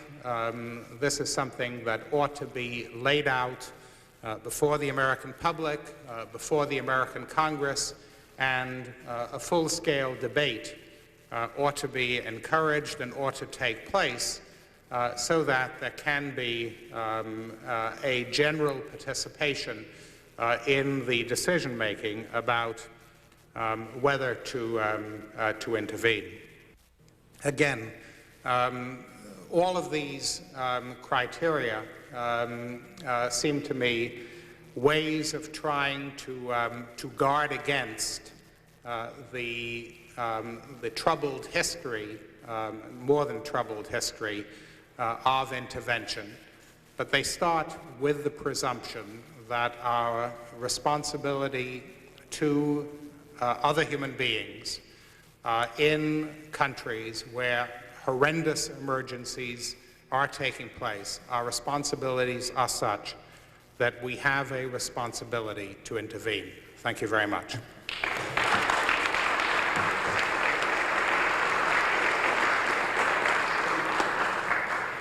Thank you very much. I've been remiss in my role as traffic cop and have not been very disciplined about keeping to our 10-minute time limit. I'm going to ask if it's all right with the panelists if we forego a part of the program that I had promised them, which is that they'd each have a chance to respond to others before we opened up the floor. Would that be all right? Okay. We have rather little time left, so I would like to open the floor up for questions and comments as well. Please step up to the mic and identify yourself and any institutional affiliation you'd like to identify. Good evening. My name is Daniel Plesh. I work with the Transatlantic Group, the British American Security Information Council, basic to its friends. I wanted to offer a couple of points of analysis, if I might, in the odd question. In our organisation, we've been spending rather too much time, perhaps recently, reading through and analysing the military political doctrine on peacekeeping being developed by the British, the Americans, and in NATO. And I would say very clearly that there is an agenda afoot, which broadly speaking is to, whenever necessary, wipe out the US or British or NATO flag on the side and paint the UN on. There are indeed papers in NATO simply titled "With the United Nations whenever possible, without the United Nations whenever necessary." And I think that we need to understand that the Pentagon will never actually be able to operate at the behest of Christopher Hitchens' column in The Nation. When they act, they will do so according to their own agenda, that they will go to Kuwait for oil and not to Sarajevo for the sort of criteria that Arinaya quite rightly outlined. And I think that is the agenda that we have to realize that we are relating to. And I think there is a question for Christopher, which is regrettable, which is what makes him think that full-scale Western military intervention a couple of years ago in the Balkans would have been any more successful than the diplomatic initiative. And I think I would just pick up a point of Zoran Pajic, which is there is a phenomenal inability, particularly in Europe, to understand the end of the Cold War.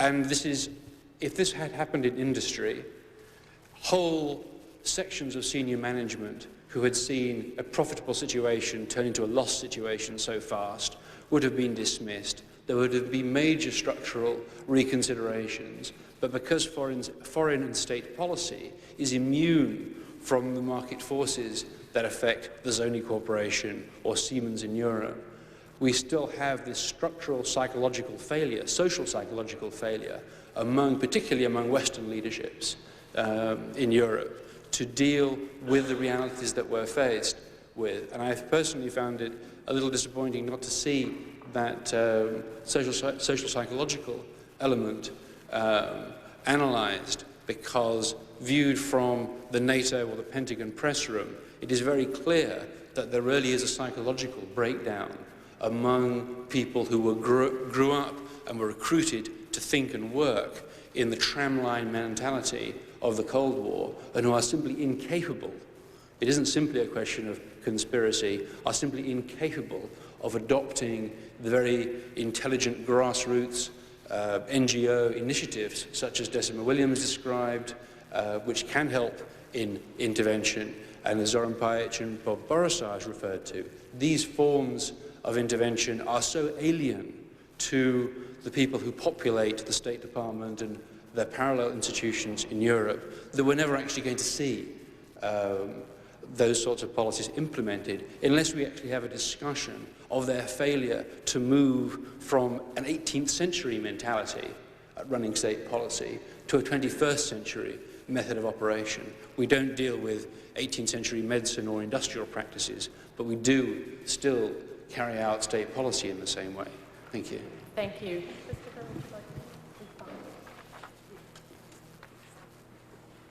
Well, I can be brief. I need no telling that the Defense Department doesn't dance to my tune, but I did want to underline in my first presentation, and I'll repeat, that I don't think it's a foregone conclusion that the present state of affairs, whereby the Joint Chiefs of Staff give orders to the President instead of the other way around, need be taken for granted. I think one could regain control over the military, and I would have been in favor of Congress considering the Bosnian appeal for aid, and I would have been among those arguing while that democratic debate went on that the answer from the United States should be yes, we will help you.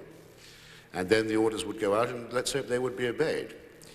Why do I think it would have been better to do this 2 years ago? I think that must be self-evident, Daniel. The siege of Sarajevo was already a violation of international law. Could have been lifted in a couple of days. As the credible threat, the force just did lift it.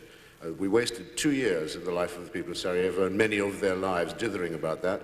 The Serbs could have been told to stop it, or if the telling them didn't do it, which it just has done, they could have been made to stop it. The lifting of the arms embargo would have had two, I think, admirable results. One is it would have meant that ground troops would not be needed because the Bosnians could take responsibility for their own defense. Second, it would have inhibited the growth of militias, including what we're now seeing, namely fundamentalist Muslim ones, which anyone could have predicted would be the result if this was allowed to go on, and placed the armed defense of Bosnia in the responsible hands of the Bosnia-Herzegovina army, whose deputy commander is a very fine man called Jovan Divjak, who I've had the pleasure of meeting, who is a Serb, and many of the officer corps of the Bosnian army are also Serbs and Croats as well as Muslims. So an army, I think it would have been worth helping to build up, strengthen, and fight alongside. So yes, I mean, I don't know how I can face a Bosnian now and answer his question, what were we doing the last 2 years?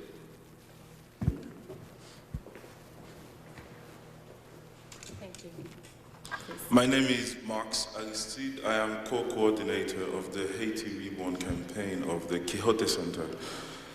From the perspective of the Haitian national and as a part of the progressive community in this country, I am somewhat at a loss to understand why there is even a debate with regard to Haiti, why military intervention is definitely not the solution.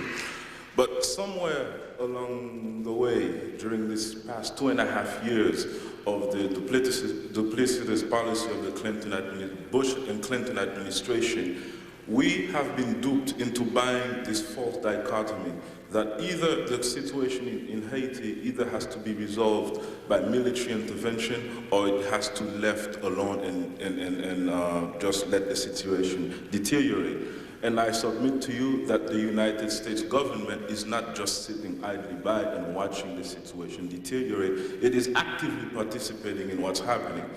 Let us simply look at it, bring it down to earth and analyze it in a very practical framework and not look at it from some kind of an extraterrestrial domain which supposes goodwill on the part of the United States. For more than 2 years, we have seen the Bush administration and now the Clinton administration put more pressure on President Aristide than it has on the military regime.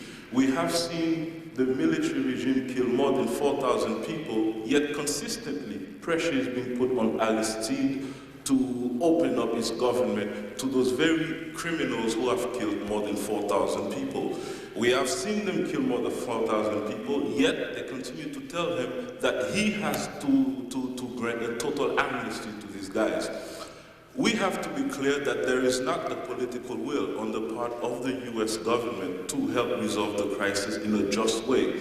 And so the question that we have to ask ourselves is this: if at the negotiating table, the United States, along with the international community, and we should not buy into this illusion that there is any difference between the two, if at the negotiating table, the US and the international community are not negotiating on behalf of democracy, on behalf of President Aristide, why should we believe that if they go in Haiti with submachine guns and Uzis, they will be shooting on behalf of the Haitian people, that they will be shooting on behalf of democracy? The question that we should ask ourselves right now is not, we should not buy into this false dichotomy, but we should look to our own strength, to our own resources, and take the challenge that is before us. It is clear that the US policy is not just. We should take the steps to take control over that policy and to challenge it, not to simply lay the groundwork to give the US more reasons to go into Haiti and entrench itself more into what has been a shameful policy to begin with. The last point that I would like to make actually is a question, and that is to Mr. Christopher Hitchens.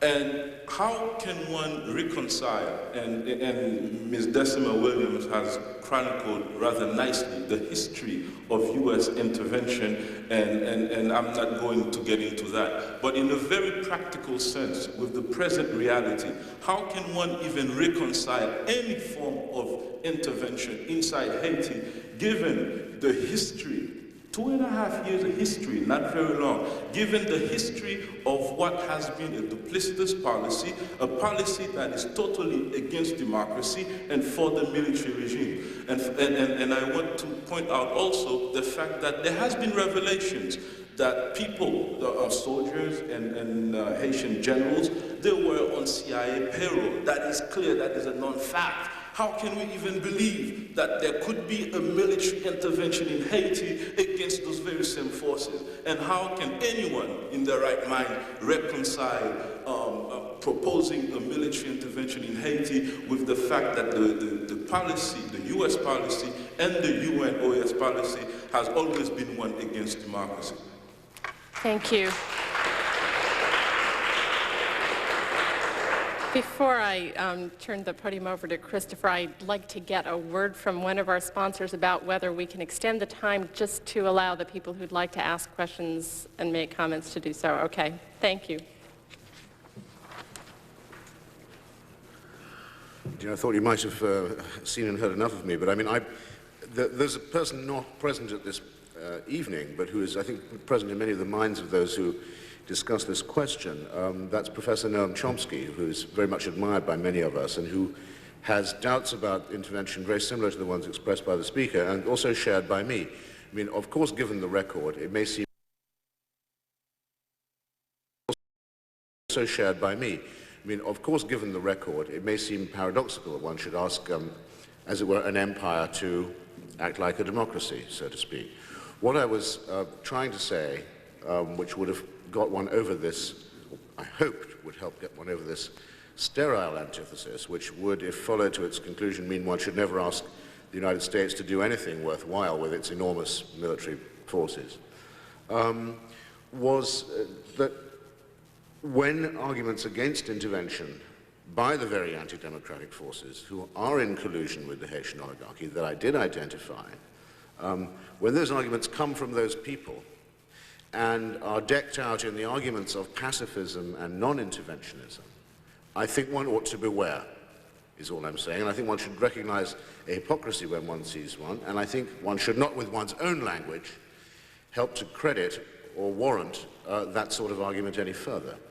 I mean, that's the irony, if you like, that I was trying to identify, and one that I think could be pushed into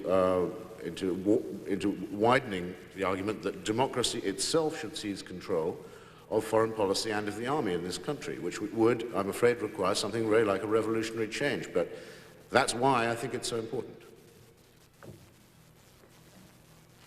I think my question is very similar to what people have been saying. My name's Kit Bonson. I've been involved in this movement for 15 years almost now. And it's always been on anti-intervention side, but this is the question, right? I mean, these are the kinds of things that I've heard talked about since the early 80s in regard to something like South Africa, where we say, yeah, you know, it's a really bad situation, we want to do something, but how can the United States possibly go in? And I don't think that we're ever probably going to get a situation where any of the candidates that could be elected are going to be really on the side of our political perspectives. And so how can we say, again, you know, we can intervene before we get those changes to occur, because isn't it really just going to be a continuation? And we want to do something. I don't really know how to resolve these things. And even after hearing this question, I think asked twice. Thank you. Would you like somebody to respond to that? I think you've made the point very effectively. Okay. Yes, thank you. Mm-hmm. My name is Mary Martin. I'm a member of the Socialist Workers' Party, and I was a participant in the anti-war movement, not only against Vietnam, but in the anti-war movement that was growing against the war in Iraq up to the point where it ended. I was glad that one of the speakers referred to the massacre on the road to Basra, which was virtually blacked out in the media and affected the response on the part of people all over the world who would be rightfully horrified. And I think that massacre stamps the character of the U.S. war against Iraq in a way that was referred to as the opening guns of World War III by Jack Barnes in a book called The Opening Guns of World War III, which is published by Pathfinder. The anti-war movement that was growing is detailed in that book, as is the perspective of how the war against Iraq, in spite of all the hoopla at the end of the war, put the United States government in a weaker position, as evidenced by everything it's up against now. And the massacre on the road to Basra shows what the U.S. government has in store for workers over and over and over again. You have to look no further than Waco if you think it's an exaggeration. Thank you. Hi, my name is Dee Dee Fowler. I've always been anti-interventionist, that is, up until a couple of years ago. And I wouldn't have engaged in this discussion either 5 years ago, except for maybe talking about the tragic issue of Cambodia, as Ari Nair brought up. I think that U.S. interventions in the past, particularly in the past half century, have been shameful, and I think that failure to intervene in former Yugoslavia is also shameful. And I am not calling for any unilateral military intervention there, but I am calling for a unilateral lifting of the arms embargo, and that can be done. There's no basis for this arms embargo, which penalizes only the victims there. And this should have been stopped before it reached Bosnia. It should have been stopped at Vukovar. And I think anyone who's taken a look at this situation will agree with that. And if there's anyone on this panel who can tell me how the killing can be stopped without military force, I'd like to hear about it. And while we're passing around so much intellectual hot air here tonight, let's think just for a moment, if not anymore, about people who live around Banja Luka, people who are not Serb. Just a few weeks ago, there were lots of people who were asking for evacuation from the UNHCR. Now you have whole groups of people, whole villages, asking for evacuation because women are being raped. Now, while we're talking about this whole question of intervention, people are being tortured and people are being routed out of their homes. Thank you. I'm going to ask the final two speakers to be brief, and then I'm going to give the panelists a chance to make any concluding comments if they'd like to. Thank you. Okay, I also just would like to at least thank the second speaker again for the point of condemning what happened in Iraq, because I found it very chilling that we actually had somebody on the panel up here call it a bloodless victory. And I think you only can say something like that if you don't think the Iraqi people are human beings. But I still think it does leave this contradiction. If you see something like that and you do condemn it, what possible reason can you have for encouraging military intervention by this country? Where have you seen that has done anything different? If you've already seen what they've done in Haiti, why do you think going in there even deeper is going to have any difference? I don't see any reason at all to think because the Soviet Union collapsed, which I think is, I'm glad Stalinism has collapsed, why that's going to make U.S. policy more humane.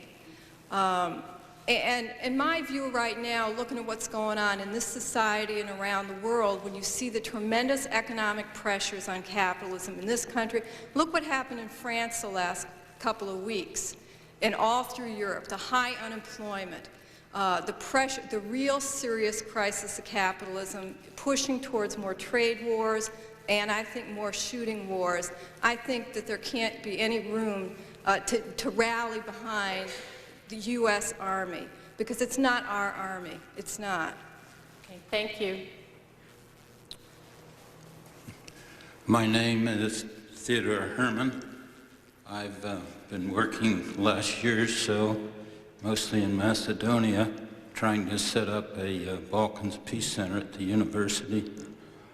I'd like to make several generalizations about all the heartfelt remarks that we've heard this evening. I think you don't have a choice about intervention, because whether you intervene or not, you are still intervening. Every ethical system, every religion tells us exactly that same thing. The action of no action is still action. What I like about these speakers as a whole, they have all emphasized the necessity of a moral foundation. And I think that's what we, in our own country, have to grapple with. Let me remind you that in 1989, 5 groups of people, 5 nation-states under communism did, in fact, throw off the communist system without military intervention or economic intervention from the outside. So when the first speaker at the microphone this evening reminded us very strongly that it was not likely that people in former Yugoslavia would in fact develop an economic, democratic consciousness, I think in a sense he's wrong, because if you go through enough suffering as people have in that part of the world over the last century or so, eventually you begin to seek alternatives. And that's what I found when I went around Yugoslavia the last few months talking to people. It won't come rapidly. It takes time. It took democracy centuries to come out of Magna Carta. And I think we have to keep working at it and strengthening it and believe in it. It won't come overnight. I'm sorry. There's no way to stop the bloodshed tomorrow. I'm sorry. Thank you very much. I'd like to ask our panelists if any of them would like to respond to points. I'd like to echo something that he has said. I remember... Can I encourage you to echo it into the microphone?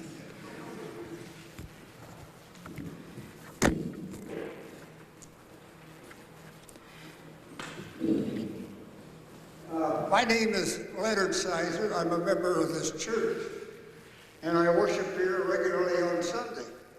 I consider the sober, insightful analysis that we have here a form of worship. Thank you. Thank you very much. I'd like to thank all of our panelists. Okay, one final question, then I'll thank our panelists. Yes, my name is Anita Minifield, and I'm a major in the United States Army.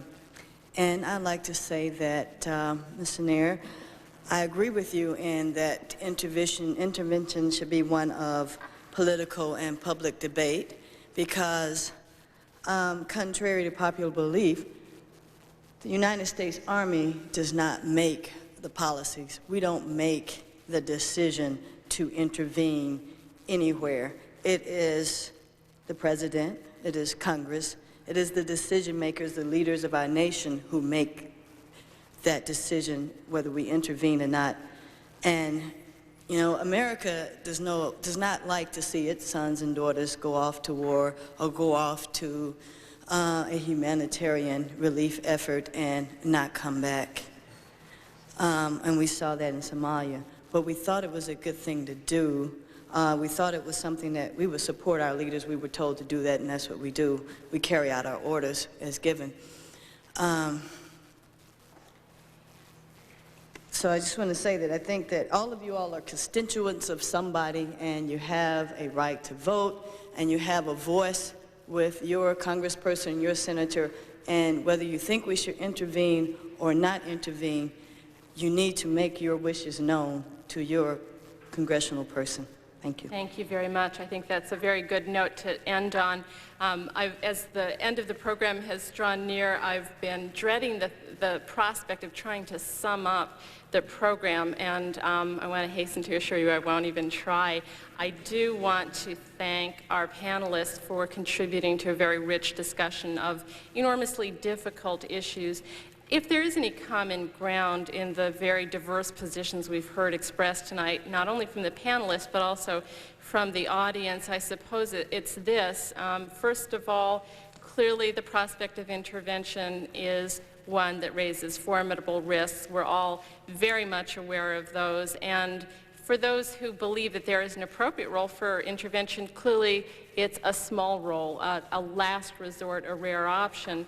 I think, though, that if there's a point that everyone would agree on, it's that there's an enormous responsibility to reckon with these issues. As several of the recent speakers have pointed out, and as many of the panelists noted, not taking a position on intervention is a position that may profoundly affect the fate of people in desperate situations.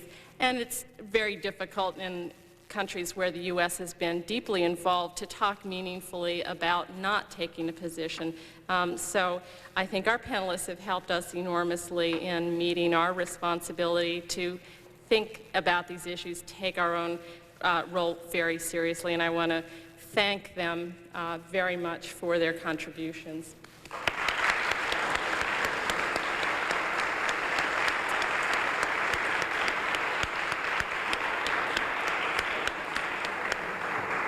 Final reminder, please remember, if you'd like to get on a mailing list, to turn this form in as you leave. Thank you.